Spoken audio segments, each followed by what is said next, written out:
এই দেখো ওই দেখো, দেখলে একবার বাসটা কিরম ভাবে গেল ভাই। আবার কি রে ভাই, গাড়ি নিয়ে ওঠার সময় সাবধানে, নাহলে বাম্পার ভেঙে যাবে। হ্যাঁ বলছি, তোমরা কোন স্কুলের স্টুডেন্ট গো? এই রাস্তাটার দিকে যাবে? এইটা তো কথাই বলছে না। হাতে কৌটো ঝুলিয়ে দেখো না, নাচ করছে। Good morning from Kolaghat. আমরা আবার সেই অ্যাজ ইট ইজ যাচ্ছি দীঘা। তো সবাই ওই জন্য আমি বলতে চাই, কারণ এটা দীঘা আমাদের চ্যানেলে প্রচুর ভিডিও রয়েছে, ঠিক আছে? বারবার একই জায়গায় ভিডিও দিলে চ্যানেলে আর আমার ভিডিও কেউ দেখবেই। তো এইবারের ট্রিপটার মেন উদ্যোগটা হচ্ছে আমার মালিক, মানে আমার বস। তো সেটা কী কারণ, কী বৃত্তান্ত, সেটা তো যেতে তোমাদেরকে মোটো ব্লগিং সেটাই বলবো। এই মুহূর্তে রয়েছে কোলাঘাটে। আর তোমরা যদি ভাবো যে কোলাঘাট আসার আগে কী ঘটনা ঘটেছে সেটা দেখার জন্যে, চলো শুরু করি বাড়ির ওখান থেকে। তো চলো, গুড মর্নিং সবাইকে। ভোরবেলা এখন আবার বেরিয়ে পড়ছিলাম নতুন রাইডে। এখান থেকে যাবো প্রথমে ডানলপ সরকারি বাসের ডিপোতে। সেখানে মাকে আর বোনকে বাসে তুলে দেবো, দেওয়ার পরে কিন্তু আমরা রাইডটা স্টার্ট করবো। তো চলো, দেখা হচ্ছে রাস্তায় যেতে যেতে। তো চলো, অলরেডি 5:55 হয়ে গেছে। এবার এখান থেকে সোজা এখন বাস ডিপো। ওখানে গিয়ে ওদেরকে আগে তুলে দিই, তুলে দেওয়ার পরে গাড়িতে ফিউল আপ করবো। ফিউল আপ করার পরে সোজা কোলাঘাট। তা আমরা চলে এসেছি এখন বাস ডিপোতে। পুরো 6টা, আধ ঘন্টা বসতে হবে। বারবার বলেছিলাম না যে সামনেটাই ভালো হবে। মাকে ডাক টাটা। এদের বাসে উঠিয়ে দিয়েছি। এইটা 6:30টায় ছাড়বে, এইটা 6:45টায় ছাড়বে। আচ্ছা, তোদের আগে ঢুকবো, তোদের আগে যাবো। পাওয়ার 650 টাকার পাওয়ার দাও। 750 দিয়ে দাও।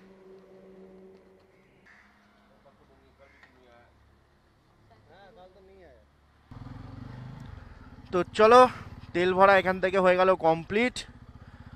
এবার সোজা দাঁড়াবো একদম কোলাঘাটে।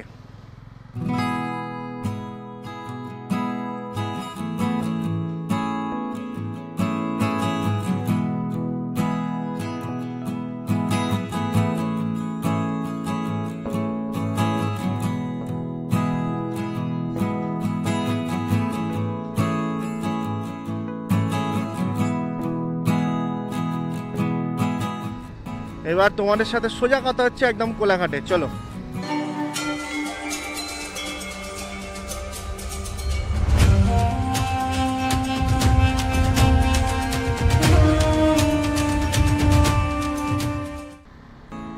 তো আবার চলে এলাম কোলাঘাটে মোটর ব্লগিং সেটআপে একদম। তো এখান থেকে বেরিয়ে আমরা অ্যাজ ইট ইজ বাদিক নিয়ে নেবো হলদিয়ার দিকে, টুয়ার্ডস নন্দকুমার। মার বোনেরাও কিন্তু জাস্ট একটু আগেই কোলাঘাট ওরাও ঢুকেছে, ওদের বাসটাও কোলাঘাট ঢুকেছে। মেবি এখন ছেড়েও গেছে বা দাঁড়িয়ে আছে হয়তো, মেবি। তা আমরা এই কোলাঘাট থেকে নিয়ে নিলাম বাদিক হলদিয়ার দিকে, আর সোজাটা চলে গেল খড়গপুরের দিকে।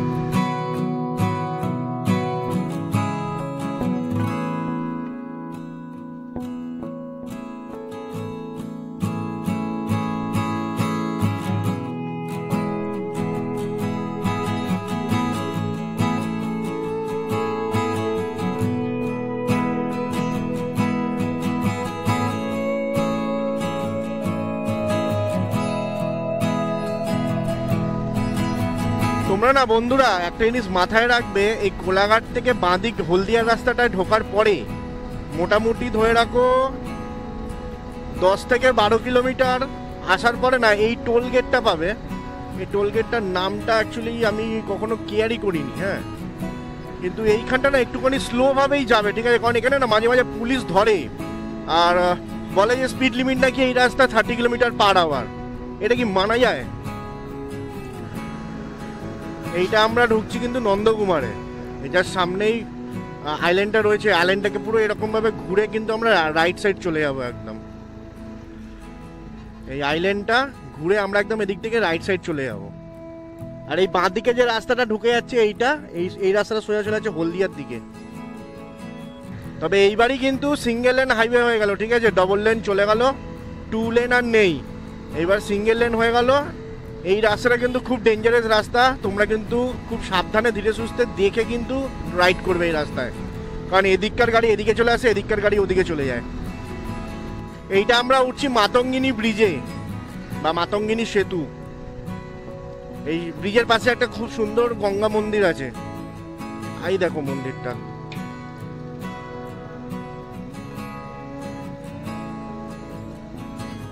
এই মাতঙ্গিনী ব্রিজটা ক্রস করার পরেই কিন্তু এই দিকের এবার ল্যান্ডস্কেপটা কিন্তু আস্তে আস্তে চেঞ্জ হতে শুরু করবে।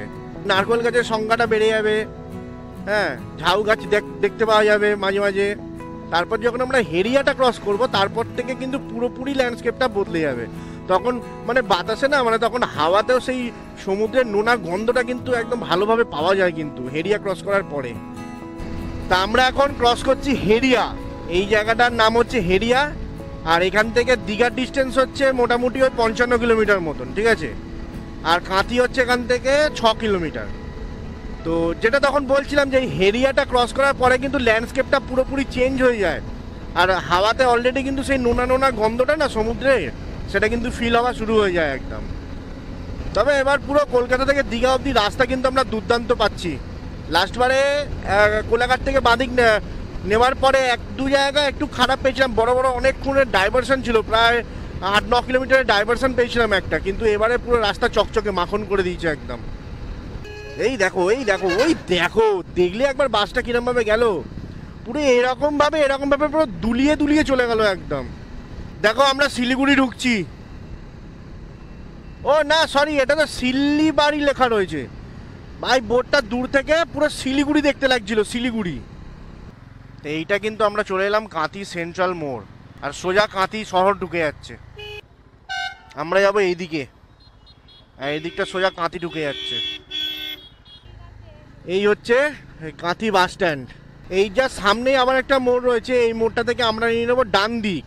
ডান দিকের রাস্তাটা সোজা চলে যাচ্ছে দীঘা, আর বাঁ দিকের রাস্তাটা এরকম সোজা বাঁ দিকে চলে যাচ্ছে ওটা কাঁথি শহরের দিকে, ঠিক আছে।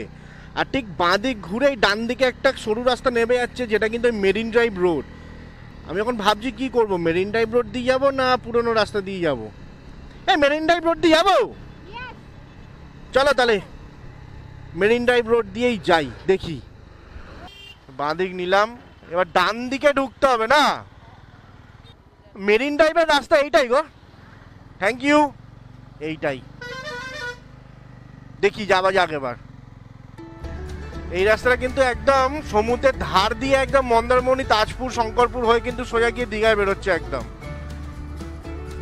আমরা একবারই এই রাস্তা থেকে রিটার্ন এসেছিলাম, মানে মন্দারমণি থেকে বেরিয়ে আমরা এই রাস্তা দিয়ে বেরিয়েছিলাম। এখন যাওয়ার সময় দেখা যাক কোন দিক থেকে কিরমভাবে যায় রাস্তাটা। তবে এই রাস্তাটার বেনিফিটটা কি জানো, ওইদিকে রাস্তাটা যত গাড়ি ঘোড়া রয়েছে গ্যাঞ্জাম, এই রাস্তাটা কিন্তু পুরোপুরি ফাঁকা থাকবে আই গেস। আর তার সাথে এই রাস্তাটা কিন্তু সিনিক বিউটিটা খুব সুন্দর। এদিকে একটা খাল রয়েছে, আর এই খালটা এরপরে যাওয়ার আর একটু দূরে যাওয়ার পরে না পুরো খালটার দু সাইড দিয়ে এরকম গাছ চলে আসবে রাস্তার উপরে, খুব সুন্দর লাগে। সিনিক বিউটিটা কিন্তু এই রাস্তা খুব সুন্দর। তা আমরা একটা খুব সুন্দর লোকেশনে এই রাস্তায় যেতে যেতে একটু দাঁড়িয়েছি, জাস্ট ভিউটা দেখো খালি একবার। এদিকে দিগন্ত বিস্তৃত পুরো ধান ক্ষেত, পাশ দিয়ে সরু কালো পিচের রাস্তা গেছে, আর এদিক দিয়ে দেখো খাল। এই দেখো কত মাছ ঘুরছে, দেখো ভর্তি মাছ পুরো। একটা মাছরাঙা পাখি যাচ্ছে, ওই দেখো ওই ঢুকে গেল গাছে। সেই লাগছে সেই জায়গাটা। হাতে কৌটো ঝুলিয়ে দেখো না নাচ করছে।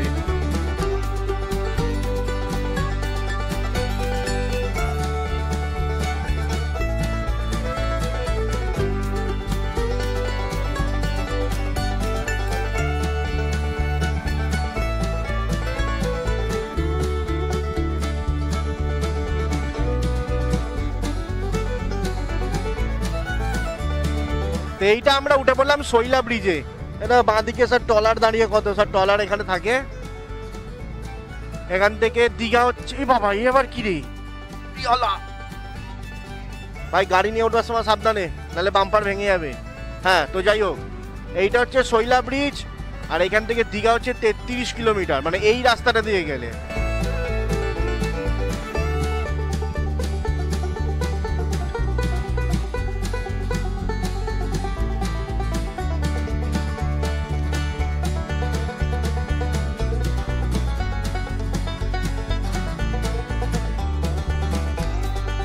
এই যে ঘরে চাল দেওয়া যে ঘরগুলো না, এগুলো কিন্তু শুটকি মাছ স্টোর করা রয়েছে ভেতরে। এই একটা বিভৎস গন্ধ শুটকি মাছের, বাপ রে। এই মন্দিরটার এখান থেকে মানে এই যে বাঁ দিকে ঢুকে যাচ্ছে মন্দারমণি বিচ। এবার আমরা চলে যাচ্ছি এখান থেকে তাজপুরের দিকে।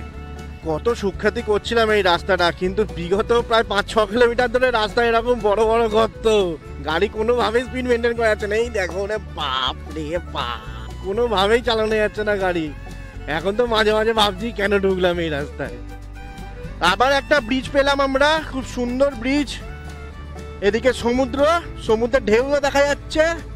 আর ওই যে জানি না ক্যামেরাতে দেখতে পাবে কিনা, ওই জায়গায় ওই তাজপুরের লাইট হাউসটা রয়েছে। আমরা ওই লাইট হাউসটা কিন্তু লাস্টবার এসে ভিজিট করেছিলাম। আই বাটনের ডেসক্রিপশনে আমি লিঙ্ক দিয়ে দিচ্ছি, তোমরা কিন্তু দেখতে পারো। আর ওইটাই হচ্ছে তাজপুরের বিচ। দেখো সমুদ্রের ধার দিয়ে মেরিন ড্রাইভের রোড এবার স্টার্ট হয়ে গেল। এই দেখো এই জায়গায় দাঁড়িয়ে থাম্বনেল তুলেছিলাম, সেই লাগছে সেই। হ্যাঁ, সমুদ্রের ধারের রাস্তা দিয়ে গাড়ি চলছে আমার। তো চলো এবার দীঘাতে বেরোই, তারপর গিয়ে কথা হচ্ছে। বলছি তোমরা কোন স্কুলের স্টুডেন্ট গো? এই রাস্তাটা দীঘা যাবে? এইটা তো কথাই বলছে না। দীঘাতে আমরা যে হোটেলে থাকি সেখানেই বুকিং করা রয়েছে। আমার মা আর বোন হয়তো মেবি ওরা পৌঁছেও গেছে, বা আমরাই আগে ঢুকছি। তো চলো আগে হোটেলের সামনে যাই, তারপর গিয়ে বলছি। হ্যাঁ, আমাদের হোটেলের নাম হচ্ছে হোটেল দেবপ্রিয়া। লোকেশনটা হচ্ছে একদম দীঘা থানা, মানে ওল্ড দীঘা থানা। ওল্ড দীঘা থানার ঠিক ডান দিকেই একটা রাস্তা ঢুকে যাচ্ছে, এই রাস্তা দিয়ে ঢুকে গেলেই হোটেল দেবপ্রিয়া। এই রাস্তাটা দিয়ে নামলেই সামনে এবার দীঘার সমুদ্র। এই দেখো দীঘার বিচ। আর এই আমরা এখন আগে হোটেলটা চেকিং করে নিই। এই হচ্ছে ওল্ড দীঘা থানা। এই দেখো এইটা হচ্ছে ওল্ড দীঘা থানার এই পাশের রাস্তাটা দিয়ে আমরা ঢুকে পড়লাম। এই হচ্ছে হোটেল দেবপ্রিয়া।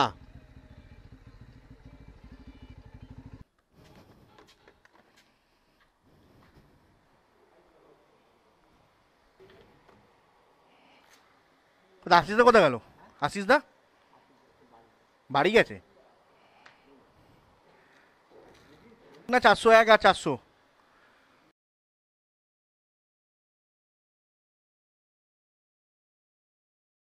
দীঘা গেট থেকে শুরু করছি আবার আমরা।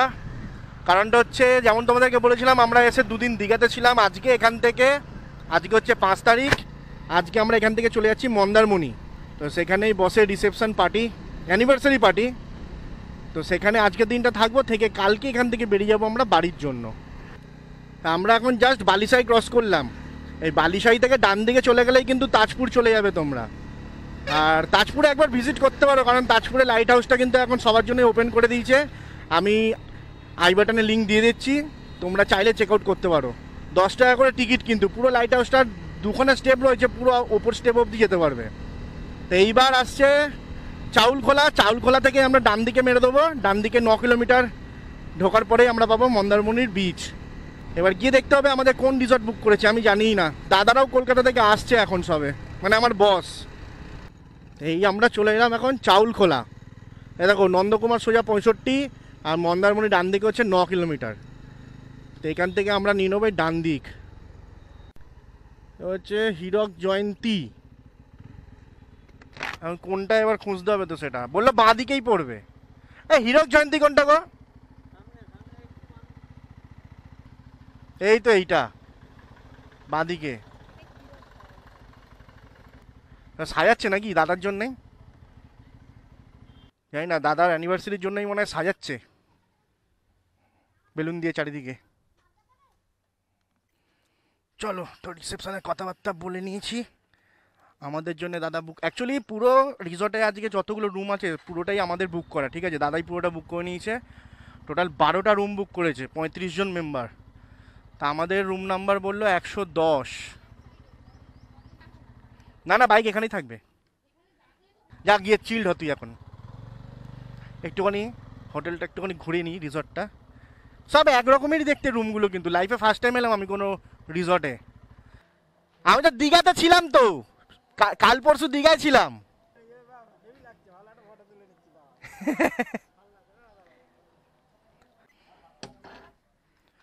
ও সেই সেই সেই হা হা হা হা হা, প্রাণে প্রাণ এলো। তো দুপুরবেলা লাঞ্চ চলে এসছে, তোমরা লাঞ্চ দেখতেই পাচ্ছ। আমি তোমাদেরকে একবার দেখিয়ে দিই কি কি দিয়েছে। ভাত দিয়েছে, সালাড দিয়েছে, আলু ভাজা দিয়েছে, আলু পোস্ত দিয়েছে, ডাল দিয়েছে, তার সাথে এখানে মিষ্টি দিয়েছে, চাটনি দিয়েছে, আর দিয়েছে পমফ্রেট মাছ, আর তার সাথে দিয়েছে পাঁপড়।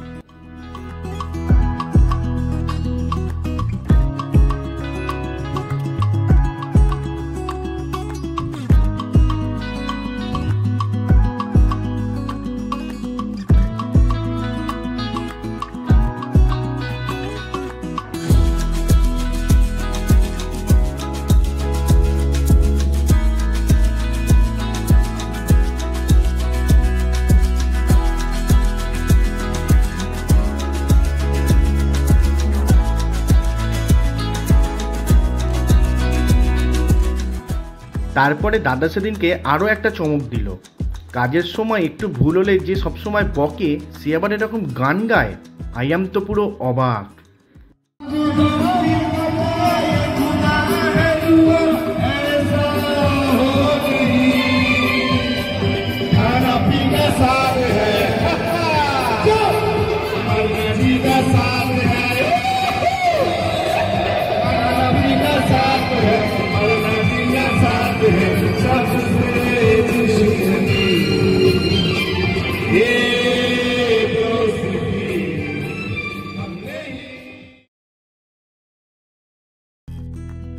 গুড মর্নিং ফ্রম আমাদের রিসর্ট।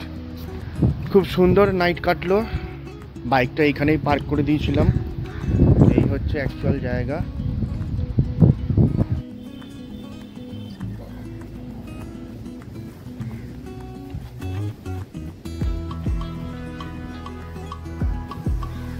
কালকে রাত্রিবেলা শুতে শুতে মোটামুটি 2:30-3টে বেজে গেছিল না? কালকে শুতে শুতে 2:30-3টে বেজে গেছিল। এখানটাই আমরা বসে সব গল্প করছিলাম। এই মানে এই চেয়ারগুলো ডেকোরেশন এগুলো সব আমাদের জন্যই করানো হচ্ছিল। তো এবার আমরা এখান থেকে বেরিয়ে যাবো। তো লাস্ট বাড়ি সমুদ্র দর্শনে এলাম আর কি। তোমাদেরকে দেখাই সমুদ্র।